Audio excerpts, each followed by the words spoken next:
थक गया हूं यार ये परिवार के झगड़ों से। समझ में नहीं आता कि किसे सही कहूं और किसे गलत।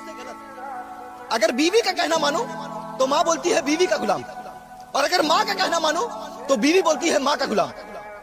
लेकिन उन दोनों को यही नहीं पता कि दोनों ही मेरे लिए जरूरी है, क्योंकि अगर एक मेरी जिंदगी है तो एक ने मुझे जिंदगी दी है। कभी कभी मैं सोचता हूं कि जब एक बेटी गलती करे तो फिर चाहे कुछ भी हो जाए माँ उसे माफ कर देती है, लेकिन जब वही एक बहू गलती करे तो फिर वही सासू माँ उसे माफ क्यों नहीं कर पाती है। और जब एक माँ गलती करे तो फिर चाहे कुछ भी हो जाए बेटी उससे रिश्ता नहीं तोड़ती है, लेकिन जब वही एक सासू माँ गलती करे तो फिर वही बहू उससे रिश्ता क्यों तोड़ने लग जाती है। जिंदगी प्यार देने और लेने का नाम है, और मेरा मानना यह है कि इस दुनिया का आने वाला कल भी झूठा है और बीता हुआ पल भी झूठा है। अगर कुछ सच है तो वो है आज, और हमारी जिंदगी का बीतता हुआ हर एक सेकंड हमें उस दलदल की ओर ढकेल रहा है जहां हमें पछतावे के सिवा कुछ हाथ नहीं लगेगा, जहां हमारे माँ बाप भाई बहन तो होंगे लेकिन सिर्फ याद होंगे।